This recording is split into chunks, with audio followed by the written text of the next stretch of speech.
Hello, this is Jay Larson with the Idaho Technology Council. Welcome to Innovation Matters. Today is March 11th and it's 2021. We have two amazing guests with us today because these are two of the people who have helped us produce, plan, and execute on Develop Idaho. Uh, and one of the biggest things that we have as we do this is that we need to be able to have people who can make a difference in our communities. And I think this is the big thing that in our lives, why these takes place. So welcome to the show, Julie Roberts-Elliott and Jeff Walker. Jeff Walker is with Access Idaho and Julie is with Intuit. And we're just happy to have both of you here today. Thank you so much for joining us. Yeah, great to be here. Thank you. Yeah, thank you for having us. So this is kind of fun, you guys. This is I've had the opportunity to really get to know Julie and Jeff over the last 18 months, and it's interesting because we've got to know each other through the COVID experience, which is a pretty unique time because we really don't get this in FaceTime. We've spent a lot of time doing Zoom calls, haven't we, you two? I mean, it's like, oh yeah, we've been zoomed out a little bit, haven't we? So it's been fun. Jeff, if you could start us off a little bit.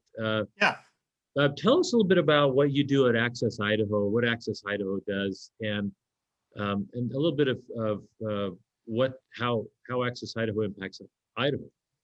You got it. Yeah, so for the last 20 years, Access Idaho has been really bringing a lot of government services to the citizens online. So in 1999, the state of Idaho put out an RFP that was looking for somebody to step into the role. They said that, we have this Microsoft homepage. We don't think it's working right. And we have Access databases, Fox Pro databases.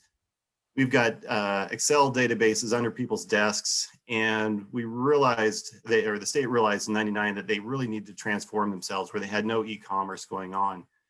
And my company was lucky enough to win the bid 20 years ago and really start to do a couple things. One is to help the state put together a common look and feel so that whenever you go to a state agency homepage, you have confidence here with the state of Idaho's ecosystem and look and feel. So branding became kind of a new thing for the state of Idaho.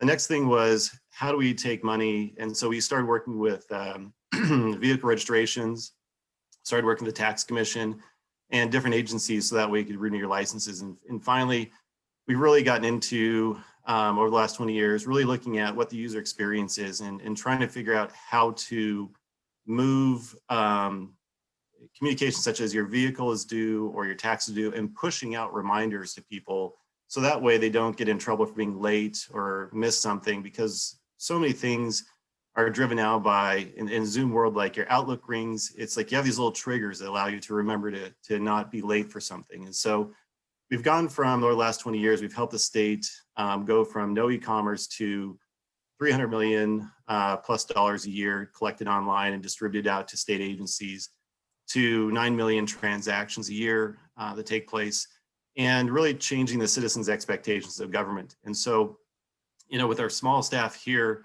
we're really proud of the impact we've had on our community, the citizens, and really helping the state move forward, especially in this time of the pandemic. We saw the DMV was under a lot of stress. We saw district offices having struggles to keep their offices open and safe.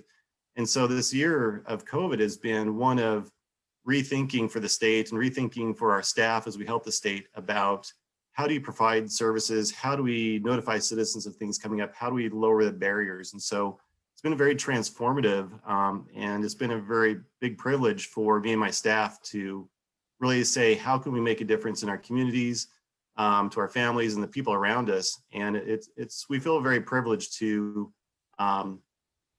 represent the state of Idaho nationally, internationally with our designs on the state homepage and agencies, down to helping citizens just, how do I pay child support? How do I renew my vehicle? I don't want to stand in line at the DMV. How do I stay safe and distanced? And what can we do to use technology to get people that? And it's just going to accelerate going forward. So it's kind of a long story, but that's really my passion and that's what we do. And we've been lucky enough to do that for the last 20 years at Access Idaho. So if I renew my vehicle registration, if I go and I'm a lobbyist and I renew that, or I do that, or if I just do simple things like having my renewing my business license, Mhm. I'm using the Yes. platform, and they work great. I've been very impressed with them. So that's awesome. And thanks so much, Jeff. Julie, so talk to us about what you do at Intuit. All right. Well, I'm a researcher at Intuit. I started there right after the acquisition. So it used to be T-Sheets. And a funny little story because Matt Russell started T-Sheets and I started the job there. And I thought he looked familiar, but I wasn't quite sure who he was. And so I talked to my best friend. Turns out that we worked at the Texas Roadhouse together 20 years ago. And that's why he looked so familiar to me. I did not realize that he had gone on to create small businesses and sell them to companies. Like T-Sheets was just amazing. And then to find out that I knew him when we were in our early 20s was really That's cool. great. So he was a fast order chef at Texas Roadhouse. Is that what he did at Texas Roadhouse? Fast order chef. I think he was a server. Oh, a server. Okay. Yeah, I think he was a server. I think that we used to get quite mad because he was a very good server and made quite a bit of money on the floor. So That sounds like a Matt Rissell that we all know, right? So very good. yeah, exactly. Yeah. But now that we're into it, we still work on the T-Sheets product, but it's now QuickBooks time because Intuit is kind of the umbrella over QuickBooks, TurboTax, those types of software solutions. And I work on QuickBooks time, and I research what our users are needing within our application and what our customers. Basically, I do interviews all day to try to understand what our customers' wants and needs are, and then try to bring them back to the behaviors in the app and try to dissect what's going to be best for our customer experience. So you basically interface between how the customer utilizes and best you try to optimize that experience, right? Yeah, I used to explain my description as, here's your engineer.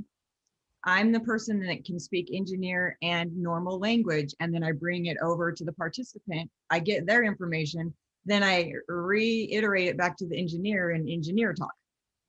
So you're saying that you have to be somewhat normal on this. I mean, you have to normalize things. I think that's an unusual thing for you, Julie, because you are anything but normal. But that's a good compliment, as I must say. Yes. So this is Julie. Tell us a little bit about now. It'd be great. Did you grow up in the area, and tell us about your interests? So I grew up in northern Idaho, small town called Orfino. It's over by Lewiston, Idaho, Moscow. I'm trying to think of bigger towns you might know over there. Off the Clearwater River, it's right there. Yes. Near Rorschach Dam, yeah.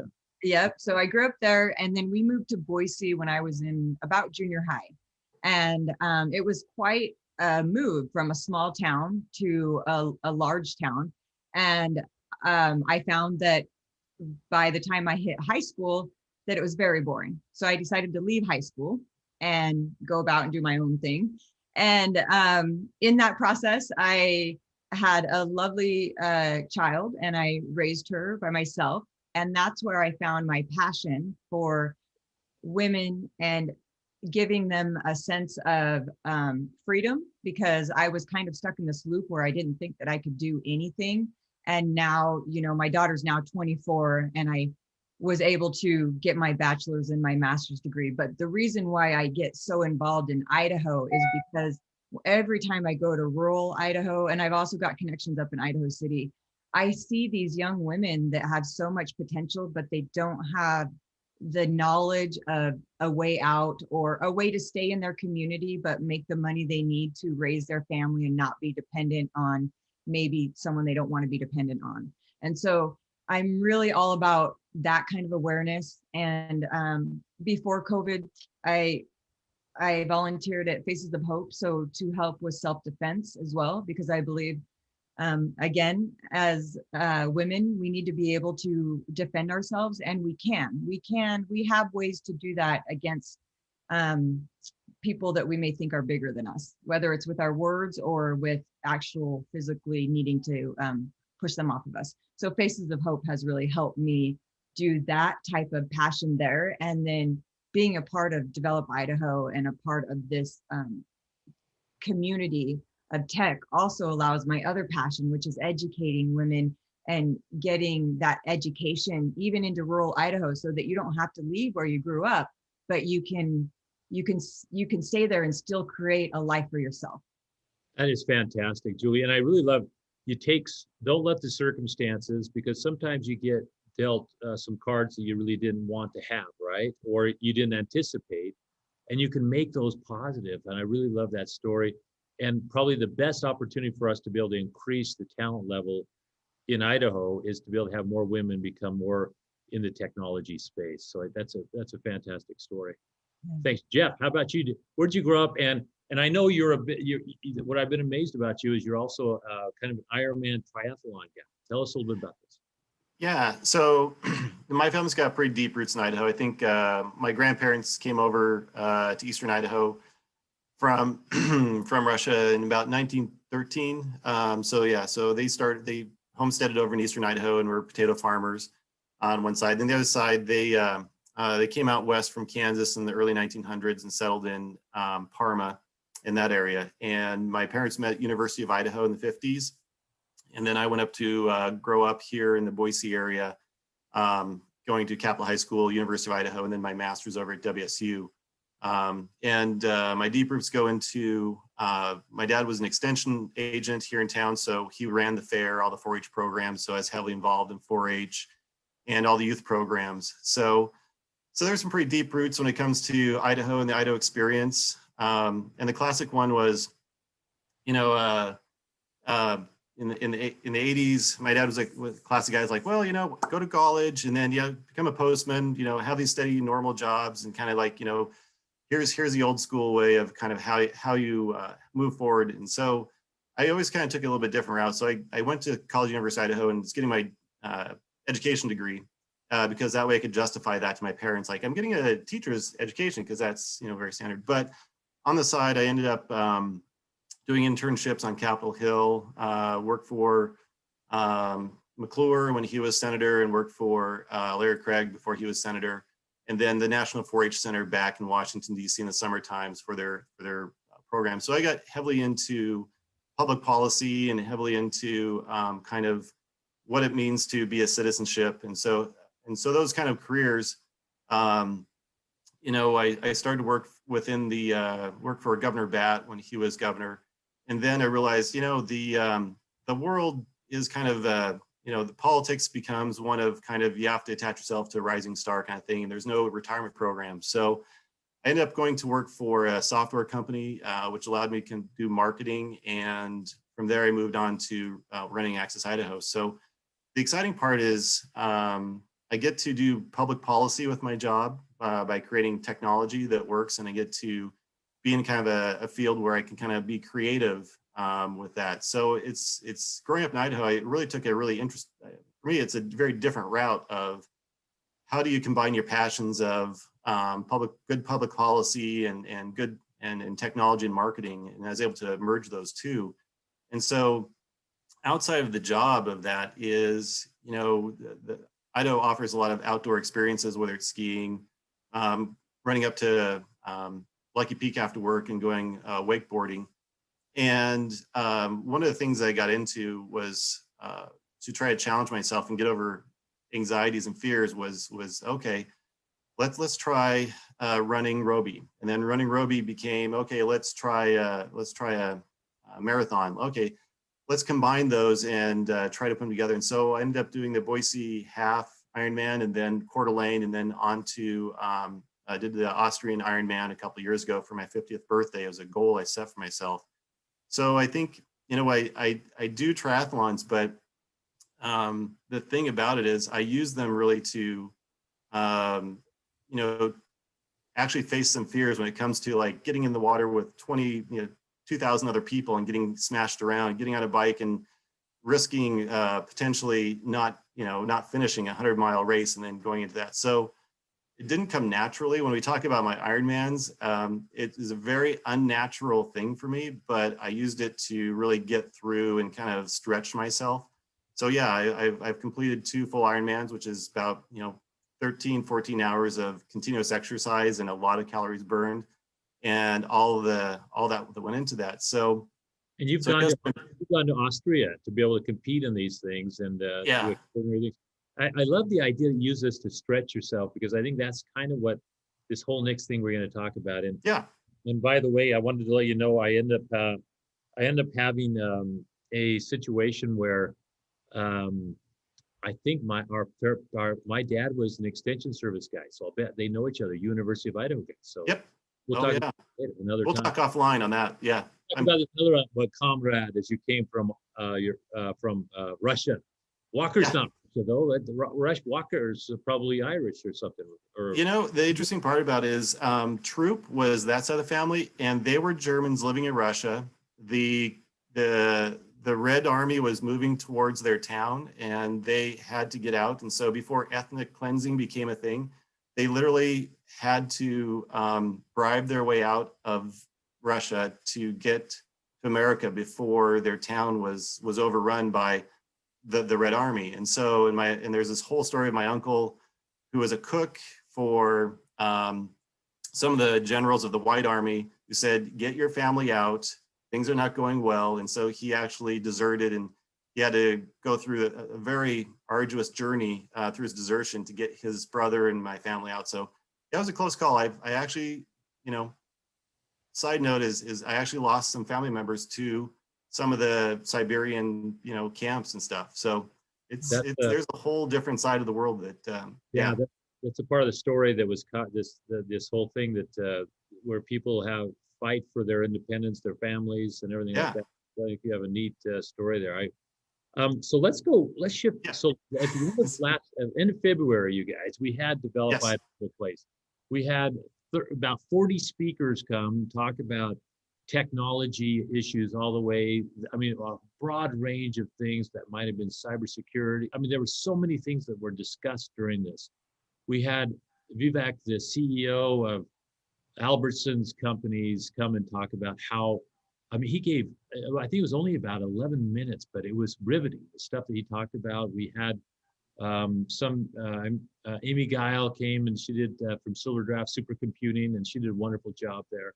But tell us a little bit about Develop Idaho as this crescendo event, and why was it so important? And I want to make sure people know that they can go back and watch this on the ITC YouTube channel. But talk a little bit about what Develop Idaho was, and what your guys' thoughts are.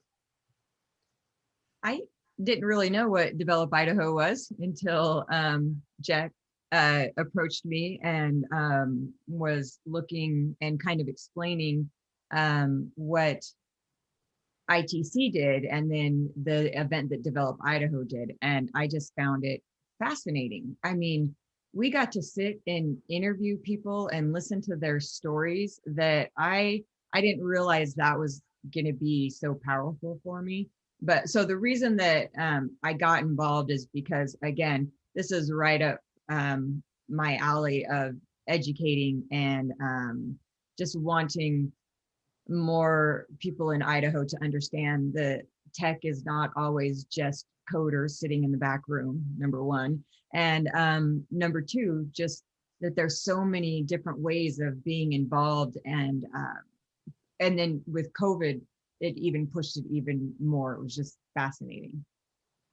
And you mentioned Jet. That's Jet Hansen, Aaron Todd Hansen, who works at Intuit, but he's also the chair of the Computing Alliance with Idaho Technology Council, whose focus is to grow the quality and quantity of computing professionals in the state of Idaho, which is what exactly lines up with what you do. So it's that spark hit.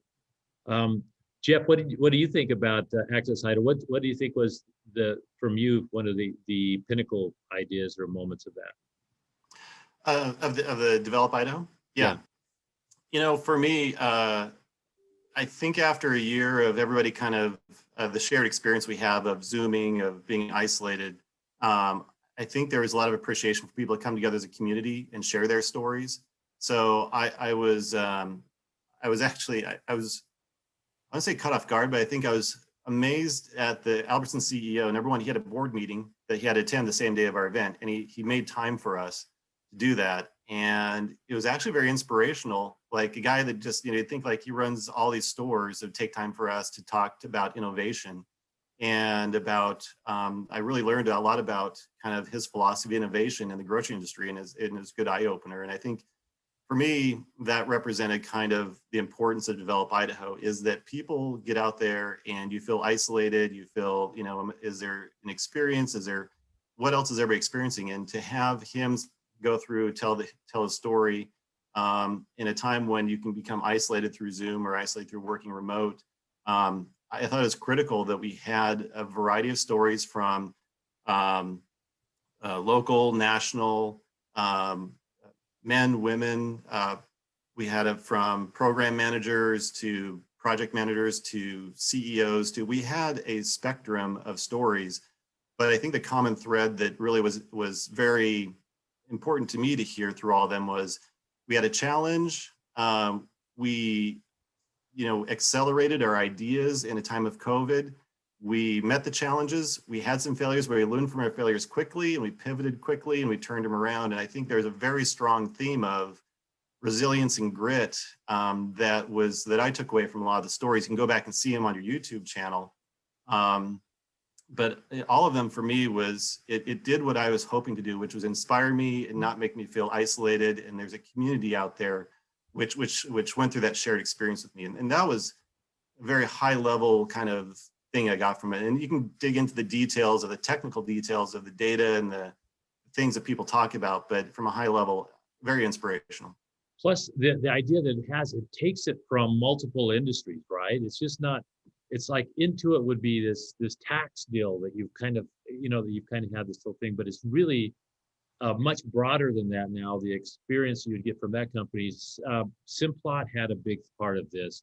Then you have earlier stage companies that are probably about 10 years old, like ZData. You'll have HealthWise, you'll have multiple industries. And I think the point about that is grit and determination and innovation needs to take place in about every industry, right? Or it needs to transform itself. Wouldn't you guys agree with that? I would totally agree. In fact, I just want to repeat with Jeff, like the grit and determination in those interviews with the speakers was just so inspiring. I mean, every interview we went into, they were telling us what they had to deal with, how they solved it, how they're thinking about the future of where we're going to be going. It was just so insightful and exciting. Really, it was exciting also to see where they're thinking, where they're heading. Yeah, and to build upon Julie real quick is Trinity Health, I think for me was one of the ones that, as they talk about St. Al's and all their hospitals, the classic story was like, we had a 3-year modernization plan, and then this COVID accelerant got thrown on that 3 years, and that 3 years became 3 months to 3 weeks. And so you really had these people, these IT leaders that really were confronted with, I have to go big, I have to go bold, I have to differentiate myself now. And I'm instead of dusting off this 3-year binder and just kind of going page by page, it became really kind of,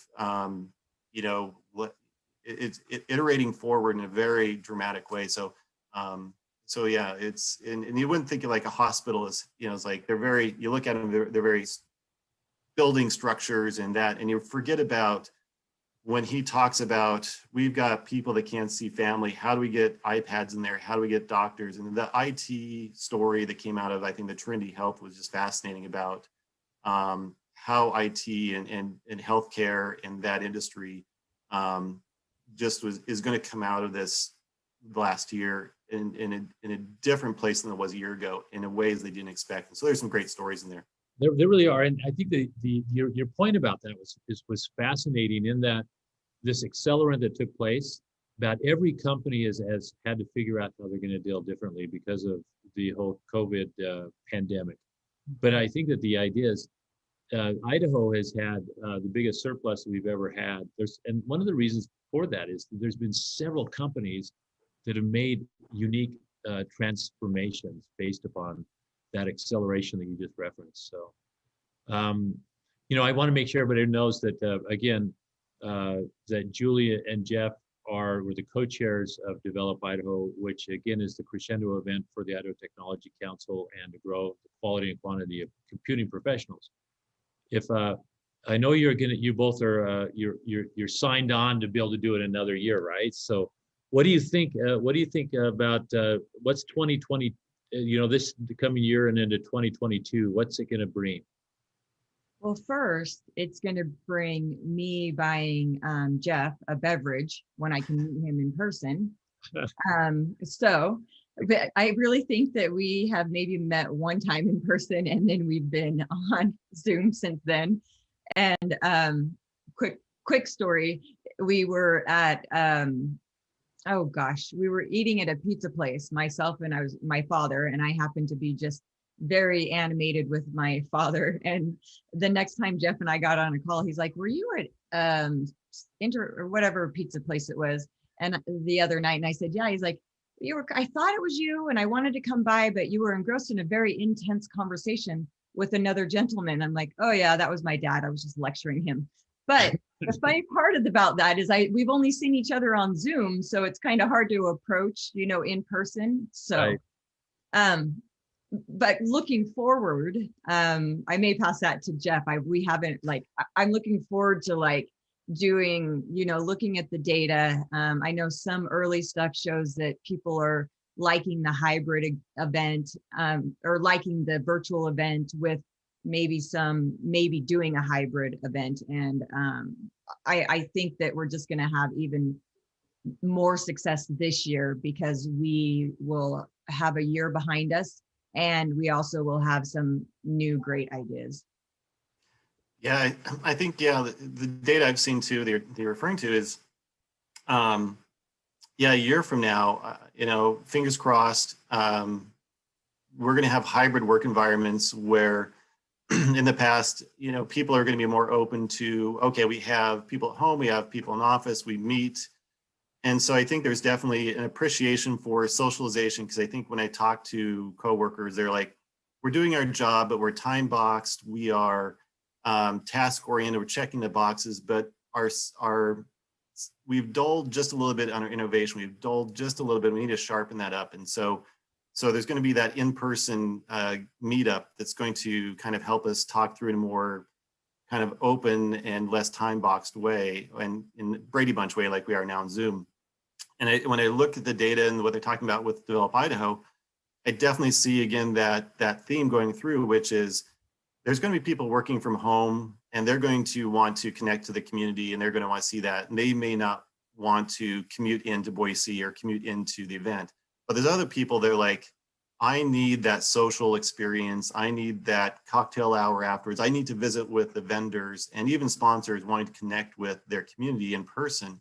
So definitely, as we approach next year, I think we're going to take a lot of thought and a lot of discussion. And I think, if we can meet in person and kind of take some time to really take a deep dive and just kind of spitball stuff and iterate forward, I'm excited about, production value can we bring to Develop Idaho for the in-person event, and how do we transmit that energy and transmit that community in a hybrid type world where people can join, whether you're international, national, or local, because we're going to be in a very different work environment. And I think we can look at how do we put together Develop Idaho to fit within that puzzle piece of that next work environment.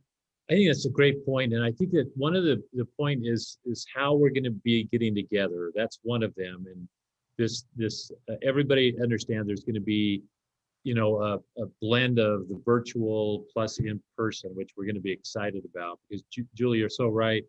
I can't believe Jeff didn't come up and knock you on say what's up, but you don't know for some people because you don't have that interpersonal connection that sometimes is so vital. That we all experience. The other part is that it's so amazing. I think we had over 10 countries that were people watching this. I think that what's happening is that people are understanding that Idaho has thought leaders, Yes. and a strong talent base within this within the technology space. And I think we need to be able to look at how we're going to navigate that in the future. So I really appreciate that we have you both are helping lead this, because the meetings that we've had as we identify what some of those really critical or really vital topics are that we brought up this year to develop Idaho were really impressive. So any last thoughts? You guys have been wonderful to be part of Innovation Matters. Any last thoughts, Julie? I was just going to say, I look forward to where tech is going to be a year from now, because we do have such great thought leaders here in Idaho that I think a year from now, we'll have something that's going to make it so easy to have a hybrid event. That's great. I have true faith in technology and the people's visions, and just, the visions are so amazing. Thanks, Julie. Jeff? I'm going to throw a plug out here. Julie, I think Women in Tech is going to be an important part of next year's organization. So I think there's if I remember, there's some initiatives that ITC and the community is trying to do is build a Women in Tech community. And I think that's one of the things that we really need to think about is building out the ecosystem of technology. How do we bring in talent for product owners, product managers? How do we bring in talent for project managers to really get their PMPs as part of this program? And then also to really giving that boost to the women in tech community. And how do we, make that a highlight for next year to grow that? Because again, it's an ecosystem that it's not just a person coding in the basement of this technology anymore. It is a collaborative community, and especially if we're going to be hybrid, how do we grow our community, get them talking and share ideas across platforms and that? So for me, when I look ahead, I think diversity, I think collaboration, and how do we put those forward into next year to keep that motivation going? Because this community is growing fast, and we didn't make sure that everybody feels safe, and that if everybody feels safe and they have a place in this community, the talent and the e-commerce is, and the skill sets out there we're going to build a generation of strong businesses and strong development. So you're right, and we need to reach out. I think that's right, Jeff. I mean, women in technology, Idaho Women in Technology, IWIT is what we're calling it. And I believe that, we need to have more women, whether it's early stage that are back, just starting in kindergarten all the way through, to be able to get them to be able to have more careers and to have far reaching. And the second part of that, and this kind of goes back to Orofino on this part too, we need to make sure that we reach out to rural Idaho. And that way, urban and rural, there's been a bigger divide between rural and urban over the last 10 years than there ever has before. Yes. And we need to make Idaho more connected. And that ties into one last thought. The Idaho Technology Council, our biggest goal, our BHAG goal, is to make Idaho the most innovative state in 29 variables by the year 2025. And we are making significant progress on those fronts. And so that's something else we can also focus on. So Jeff and Julie, you guys are wonderful. Thank you so much for all you do. And we will look forward to having you on again to be able to talk about some of the initiatives that are taking place. And more importantly, the things that you're doing in your personal lives are just absolutely wonderful. Thanks for all you do. So thanks so for much. having us. This has been great. And again, what a great experience. I'm looking forward to the next year. Yep. Thanks, Jeff. Exactly. Thank you. Thanks, Julie. Appreciate it. And we're hoping you all find ways to innovate and transform yourself because in Idaho, innovation matters. Thanks for joining us today, and have a great week.